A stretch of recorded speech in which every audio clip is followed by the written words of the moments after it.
तो देखो arithmetic progression का एक बेहतरीन क्वेश्चन लेकर हम लोग आए हैं। क्वेश्चन है कि find the sum of 100 terms of the series. ये 1 ब्रैकेट 3 है प्लस 3 ब्रैकेट 5 है प्लस 5 ब्रैकेट 7 है। ब्रैकेट का मतलब समझना मल्टीप्लाई है। रियलिटी ये है कि यह एपी का जो टर्म दिया हुआ है, इस एपी के टर्म में तुम लोगों को दिख रहा है कि ये एक टर्म है, ये दूसरा टर्म है, ये तीसरा टर्म है, लेकिन रियलिटी कुछ और है इसके अंदर छुपा हुआ। अगर इस एपी को अगर तुम लोग ध्यान से देखते हो, ब्रेक करते हो, देखो ध्यान से, 1 bracket 3 plus 3 bracket 5 plus 5 bracket 7 plus and so on, और ऐसे ऐसे कितने टर्म्स है, तो 100 टर्म्स गिवन है। यानी कि अगर हम लोग को कोई रूल रेगुलेशन नहीं पता होता तो हम लोग क्या करते, ऐसे सीरीज को लिखते और कितना टाइम्स लिखते, 100 टाइम्स तक लिखते चले जाते और लास्ट में सबका मल्टीप्लाई ऐसे मल्टीप्लाई ऐसे मल्टीप्लाई ऐसे मल्टीप्लाई करके ऐड करते, तब जाकर हम लोग आंसर तक पहुंच पाते। और तब भी आंसर सही नहीं होता, क्योंकि तुम लोग को जो चीज लग रहा है वास्तव में वो चीज है नहीं इस क्वेश्चन में। इस क्वेश्चन के पैटर्न को समझने की कोशिश करना। एपी के फर्स्ट टर्म को हम लोग बोलते हैं A1, क्या बोलते हैं, सेकेंड टर्म को हम लोग बोलते हैं A2, कहते हैं ना। लेकिन इस टर्म के अंदर टर्म छुपा हुआ है, इस टर्म के अंदर टर्म छुपा हुआ है। कैसे, ध्यान देखना, पहला 1, 3, 5 एंड सो ऑन। दूसरा अगर हम देखेंगे इसमें दूसरा जो टर्म है वह टर्म जो है वह 3, 5, 7 एंड सो ऑन, इस टाइप का है। अगर हम बात करते हैं डिफरेंस का, तो इसका भी डिफरेंस जो है वो 2 दिख रहा है और इसका भी डिफरेंस जो है वह 2 ही दिख रहा है ना। लेकिन दोनों में कुछ फर्क है। ये 1 से स्टार्ट हुआ है जबकि अब 3 से स्टार्ट हुआ है। इस एपी का फर्स्ट टर्म 1 है जबकि इस एपी का फर्स्ट टर्म क्या है, 3 है। कुछ ऐसा पिछले 2 टर्म का आपस में मल्टीप्लाई होने के बाद ये आया है। तो हम लोग को यह पकड़ना जरूरी है क्वेश्चन में, यह क्वेश्चन का जो पैटर्न है वो क्या है। पैटर्न पकड़ लिए बात बन जाएगा। तो हमने देखा इस एपी में 2 तरह का एपी इंक्लूड है और दोनों एपी का मल्टीपुल है यह।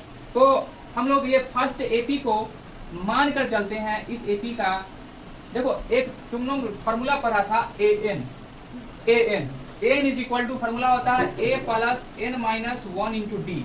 N is equal to formula होता है a plus n minus 1 into D, और n रिप्रेजेंट करता है किस चीज को, नंबर ऑफ एपी को, जबकि n रिप्रेजेंट करता है अंतिम टर्म, लास्ट टर्म को n से रिप्रेजेंट किया जाता है या l से। पुराना बुजुर्ग लोग जो थे वो लिखते थे tn, इसको लिखते थे क्या चीज, tn के नाम से, tn के नाम से। Term 1, term 2, term 3, term 4, term n। लेकिन आज अपडेट किया लोग और इसको बना दिया an। क्यों n बना दिया, क्योंकि एपी को a से रिप्रेजेंट करना वो जान गया कि हम एपी को a से रिप्रेजेंट करते, इसलिए an लिखने लगा।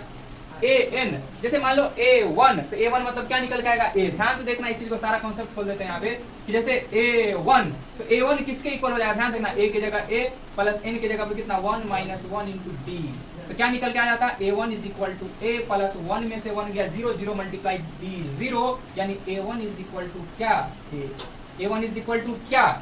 यहाँ पर एक कॉन्सेप्ट पता चला कि एपी का फर्स्ट टर्म जो उसको हम लोग a से भी रिप्रेजेंट कर सकते हैं, समझ में आ गया। दूसरा टर्म अगर निकालना होता है तो हम लिखते हैं a2, तो a2 इज इक्वल टू क्या, तो a की जगह पर a प्लस n की जगह पर 2 माइनस 1 इंटू डी, यानी a2 इज इक्वल टू क्या, तो a प्लस 2 में से 1 गया तो 1, 1 इंटू डी, क्या हो गया, d। यानी दूसरा टर्म क्या होता है एपी का, तो हम लोग फर्स्ट टर्म में डिफरेंस को ऐड करते हैं, दूसरा टर्म, फर्स्ट टर्म में 2 डिफरेंस ऐड करेंगे तो तीसरा टर्म। तो एक कॉन्सेप्ट समझ में आ रहा है, यानी कि इस एपी को हम लोग an1 से रिप्रेजेंट कर लेते हैं और इस एपी के टर्म को हम लोग an2 से रिप्रेजेंट कर लेते हैं, ताकि फाट नहीं होगा, तो झोल झाल हो जाएगा यहाँ पर दोनों का सेम नाम से।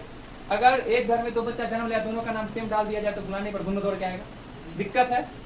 तो हम लोग कुछ इंडिकेट कर दिए, इसका नाम दे दिए 1, इसका नाम दे दिए 2, इसका an1, इसका नाम दे दिए an2। और ये होल टर्म को, ये जो टर्म था, इस टर्म होल टर्म को हम लोग मान कर चलते हैं an। क्या मान के चलते हैं, an। अब तुम लोग को कॉन्सेप्ट दिखेगा, ध्यान से समझना। तो an इज इक्वल टू क्या, ध्यान से देखना, an इज इक्वल टू क्या है, तो हमको तो ऐसा दिखा कि an1 का मल्टीप्लाई an2 के साथ किया गया है, यानी फर्स्ट टर्म का मल्टीप्लाई सेकेंड टर्म के साथ किया गया है। जबकि हम लोग फॉर्मूला पढ़ के आए थे कि an इज इक्वल टू क्या फॉर्मूला था, a plus n minus 1 into D. समझना कॉन्सेप्ट को। तो यहाँ से तुम लोग को खुद दिखेगा एकदम उगिल के कॉन्सेप्ट कि an1, तो n1 मतलब ये क्या, इस एपी के लिए बोला गया था। तो n is equal to formula था a plus n minus 1 into D. तो a मतलब फर्स्ट टर्म, तो इसका फर्स्ट टर्म क्या है, 1 है, क्या है, 1 प्लस n माइनस 1, तो n minus 1, n minus 1 into D. तो डी मतलब क्या, डिफरेंस। तो डिफरेंस क्या है यहाँ पे, समझ में आया यहाँ तक कि नहीं आया, समझ में आ गया। फिर मल्टीप्लाई, ध्यान से देखना, an2 यानी दूसरे एपी के लिए लेके चल रहे हैं हम लोग। दूसरे एपी के लिए नाम दिए थे an2 का, ठीक है। नाम देने का कुछ भी, ए बी भी लिख सकते थे, एक्स वाई भी लिख सकते थे, कोई दिक्कत नहीं था। तो फार्मूला में बैठाते हैं a plus n minus 1 into D. A इसका क्या है, फर्स्ट टर्म क्या है इसका 3 plus n minus 1 into difference क्या है इसका भी 2 है। अब इसको हम लोग सिंप्लीफाई करते हैं, और भी सिंप्लीफाई करते हैं। तो n इज इक्वल टू क्या आ जाता है 1 प्लस 2 इंटू एन बन गया 2n माइनस 2 इंटू 1 बन गया 2। कोई दिक्कत तो नहीं होना चाहिए यहाँ तक। मल्टीप्लाई, यहाँ से आ जाता है 3 प्लस 2 इंटू एन बन गया 2n माइनस 2 1 जा 2। कोई बचपन वाला काम कर रहे हैं। This implies n is equal to क्या आ गया, ध्यान से देखते जाओ, 2n आ गया 2n, एक में से 2 गया तो माइनस 1 होगा, 1 में से 2 जाएगा तो माइनस 1 आएगा, ब्रैकेट बंद। और यहाँ से तुम देखोगे टर्म आ जाएगा तुम्हारा 2n, और 3 में से 2 गया तो प्लस का 1। और यही चीज, यही कॉन्सेप्ट पे ये क्वेश्चन है। देखो कैसे, अब वो भी हम चेक करके बताते हैं, ध्यान समझना। हम लोग एपी का फर्स्ट टर्म निकालने चलते हैं, देखो ध्यान से, एपी का फर्स्ट टर्म a1 निकालने चलते हैं तो उसको लिखते हैं क्या, देखो 2 into N, 2 into N, N मतलब क्या, फर्स्ट टर्म निकालने चले थे यानी 1, फर्स्ट टर्म निकालने चले यानी कि 1, माइनस का 1, ब्रैकेट बंद, 2n, 2n का मतलब 2 इंटू एन का मतलब 1, फर्स्ट टर्म निकालने चले थे, प्लस 1। अब रिजल्ट तुम्हें मिलता है, देखो 2 एकम 2, 2 1 जा 2, 2 में से 1 गया तो क्या बच गया 1, 2 1 जा 2, 2 प्लस 1 क्या बन गया 3। ध्यान से देखो, फर्स्ट टर्म दिख रहा है तुम्हें, फर्स्ट टर्म दिख रहा है 1 ब्रैकेट 3, समझ में आ रहा है। दूसरा टर्म निकालने के लिए हम लोग यहाँ पर क्या डालेंगे, 2 डालेंगे, जैसे a2, तो a2 इज इक्वल टू क्या 2 मल्टीप्लाई n के जगह पर क्या डालेंगे, अब हम लोग 2 डाल रहे हैं माइनस 1 ब्रैकेट 2 मल्टीप्लाई n की जगह पर 2 प्लस 1, देख सकते हो 2 2 जा 4, 4 में से 1 गया 3, ब्रैकेट 2 2 जा 4 प्लस 1 आया 5। सेकेंड टर्म देखो दिख रहा है इस तरह का, यानी हमें पता चला इस एपी में गागर में सागर दिखा ना, कि देखने में क्वेश्चन बहुत छोटा था लेकिन भाव किया गंभीर। यहाँ पर देख सकते हो कि इस क्वेश्चन का रियल में पैटर्न ये था, रियल पैटर्न यही था क्वेश्चन का। अगर बुक में तुम्हें सॉल्यूशन मिलता भी है तो डायरेक्ट ये पैटर्न यूज करता है, जिस वजह से बच्चा भ्रमित हो जाता है, पता नहीं चलता ये क्या कर दिया। यहाँ पे समझ में आ गया कैसे ये टर्म आया था। अब इस टर्म को और भी सिंप्लीफाई करते हैं तो हमें n इज इक्वल टू क्या निकल के आता है, बचपन में खूब फॉर्मूला पढ़े थे हम लोग, a square minus B square का फॉर्मूला होता है a plus B into A minus का बी, पढ़ा है फॉर्मूला। तो देखो इसको देखो ध्यान से, a plus B into A minus B दिख रहा है, दिख रहा है ना रे। अरे इसको इधर लिखो या इसको इधर, मल्टीप्लाई में कुछ परिवर्तन देखने को नहीं मिलता है। तो यहाँ पर तुम लोग को दिख रहा है a plus B into A minus B, formula होता है a स्क्वायर माइनस का बी स्क्वायर। समझ में आ रहा है बात कि नहीं आ रहा समझ?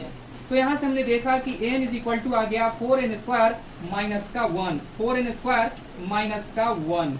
हमें पता चल चुका है कि क्वेश्चन जो था रियल में इस पैटर्न पे आधारित था। अब इस पैटर्न को भी वेरीफाई करके तुम लोग को दिखा देते हैं, ठीक है, तब लगेगा कि हाँ अब हकीकत है। यहाँ ध्यान से देखना 1 मल्टीप्लाई 3, ध्यान समझना, ये ब्रैकेट का मतलब है कि 1 का मल्टीप्लाई 3 के साथ किया गया आ गया 3, इस ब्रैकेट का मतलब है 3 का मल्टीप्लाई 5 के साथ किया गया आ गया 15।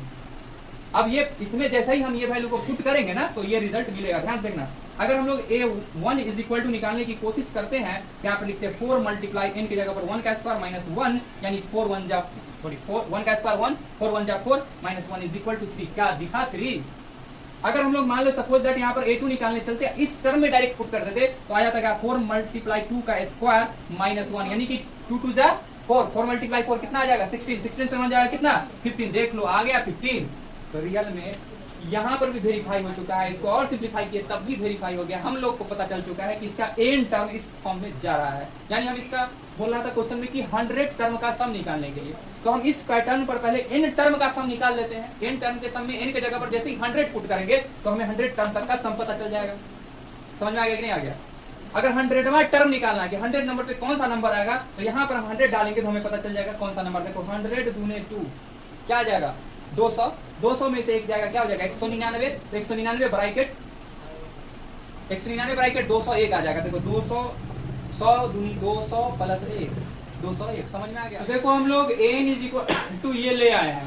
अब हमें निकालना है n मतलब क्या चीज को रिप्रेजेंट कर रहा था, टर्म को रिप्रेजेंट कर रहा था, और ऐसे ऐसे 100 टर्म का सम निकालना है। तो इस टर्म को हम लिख देते पहले, तो हम लोग n टर्म का सम निकालना सीख जाते हैं n के फॉर्म में।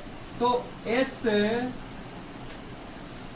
एन नहीं बोलते हम इसको सिग्मा, क्या कहते हैं, समेशन करना, सिग्मा करना। सिग्मा किस चीज का, तो सिग्मा किस चीज का करना है हम लोग को, ऐड क्या चीज का करना है, ए एन का, यही ना, सिग्मा ए एन, मतलब ए एन वाले टर्म। थोड़ा देर पहले हम जाने थे कि एन टर्म जो फर्स्ट टर्म में 1 रखने पर फर्स्ट टर्म निकला, 2 रखने पर सेकेंड टर्म, 3 रखने पर थर्ड टर्म, ऐसे ऐसे सारे टर्म, यानी ऐसे ऐसे एन टर्म का सम क्या होगा।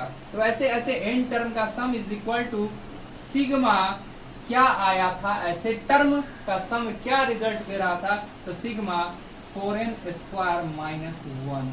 यहीं पर क्वेश्चन में बहुत कॉन्सेप्ट छुपा हुआ है, तो निगाह थाम कर बैठना, ठीक है। Sigma A N is equal to, इसमें से हम लोग क्या करते हैं, 4 को बाहर लेकर के सिग्मा करते हैं एन स्क्वायर का, एन स्क्वायर का, माइनस सिग्मा करते हैं 1 का। मजा आने वाला, ध्यान से देखना, यहाँ पर दिख रहा है एन स्क्वायर, ठीक है, फ्लक्चुएट कर रहा है, ठीक है। तो समझने वाला बात है, यहाँ पर आया है एन स्क्वायर, यही तो समस्या है, एन स्क्वायर आ गया, बहुत दिक्कत है। तो हम लोग एक, जैसे एन स्क्वायर आता है, नेचुरल नंबर के स्क्वायर का सम, नेचुरल नंबर के स्क्वायर का सम, ध्यान समझना। एन स्क्वायर मतलब क्या, ध्यान समझना, 1 का स्क्वायर प्लस 2 का स्क्वायर प्लस 3 का स्क्वायर प्लस 4 का स्क्वायर प्लस जिंदगी बीत गया प्लस n का स्क्वायर। यानी कि हम लोग देख रहे हैं एक नेचुरल नंबर है और नेचुरल नंबर के स्क्वायर का सम आ गया है, मतलब एक नया पैटर्न देखने को मिला है। और नेचुरल नंबर के सम का स्क्वायर का फॉर्मूला जीवन में याद रखना, गांठ मत कर, n into N plus 1 into N into N plus 1 into 2n plus 1/6 होता है। तो यहाँ पर जैसे एन स्क्वायर दिखा, मतलब उसके जगह पर हम लोग रख देंगे ये टर्म, रख देंगे ये टर्म, ध्यान समझना। This implies sigma N is equal to 4 bracket, इसको क्या लिख सकते हैं, तो लिख सकते हैं n into N plus 1 into 2n plus 1/6 4 आगे का है मल्टीप्लाई में, 4 आगे में क्या है, मल्टीप्लाई में, माइनस, यहाँ नहीं घबराना, यहाँ नहीं घबराना, ध्यान समझना। सिग्मा 1 लिखा है, बात को समझना, सिग्मा 1 लिखा है, सिग्मा 1 लिखा है। 1 को 1 टाइम्स लिखते हैं, क्या बोलते हैं 1, 1 को 2 टाइम्स लिखते बोलते हैं 2, 1 को 3 टाइम्स लिखेंगे क्या बोलेंगे 3, तो 1 को n टाइम्स लिखेंगे तो क्या बोलेंगे, सिंपल सा बात है n बोलेंगे। जैसे 1 multiply 1 is equal to 1, 1 multiply 2 is equal to 2, 1 multiply 3 is equal to 3, so इसी प्रकार 1 multiply n is equal to क्या, n। तो n टाइम्स तक 1 का सम करना है, इसका सम क्या आएगा, n आएगा, n आएगा। समझ में आया कि नहीं आया, n टाइम्स तक 1 ऐड करना है। यहाँ देखो n के फॉर्म में था बात, यानी n टाइम्स तक, देखो n के फॉर्म का है बात, n के फॉर्म का सम करना है। 1 n टाइम्स लेंगे तो क्या आएगा n, 2 n टाइम्स लेंगे क्या आएगा 2n, 3 n टाइम्स लेंगे क्या आएगा 3n। समझ में आ रहा था, 1 टाइम्स तो n आया। अब यहाँ पर तुम देख सकते हो 2 से 2 2 जा 4, 2 से ये आ जाएगा 3 टाइम्स, क्लियर है, बहुत ज्यादा क्लियर है। तो n इज इक्वल टू आ जाता है 2n into N plus 1, 2n into N plus 1 into 2n plus 1/3 minus n। अब हमें निकालना है 100 टर्म का सम, तो यहाँ पर लिख देते put n is equal to 100। तो अब क्या हो जाएगा, सिग्मा ए n के जगह पर 100 टर्म का सम इज इक्वल टू, जहां जहां n वहां वहां 100। समझ में आ रहा बात, 2 इंटू 100 प्लस 1 डिवाइडेड बाय 3, जहां n वहां 100। समझ में आ रहा है कि नहीं आ रहा है, देखते जाओ तमाशा। तो क्या गया, 2 को 100 से मल्टीप्लाई करते हैं, 200 मल्टीप्लाई 100 प्लस 1 101 मल्टीप्लाई 100 को 2 से मल्टीप्लाई करते हैं, 200 प्लस 1 आ जाता है 201 डिवाइडेड बाय 3 माइनस का 100, 3 के टेबल में 67 टाइम्स कैंसिल हो गया। ये सारे टर्म का मल्टीप्लाई करते हैं, मल्टीप्लाई कवरेज एरिया में रे, मल्टीप्लाई करने पे क्या आता है, ध्यान समझना, ये सारे टर्म का मल्टीप्लाई, ये 3 नहीं है, 3 ऊपर वाला था, याद रखना है कि 3 इसमें का नहीं है, ऊपर वाला का बाय 3 है जो यहाँ पर कट गया है। ये सारे टर्म का मल्टीप्लाई करने पे आ जाता है 1 3 5 3 4 0 0 और माइनस का है 100। तो हमने देखा सिग्मा ए 100 यानी 100 टर्म का सम आ गया 1353300 और यही इस क्वेश्चन का फाइनल आंसर होता है। तो उम्मीद करते वीडियो पसंद आया होगा, तो इसको कर लो नोट।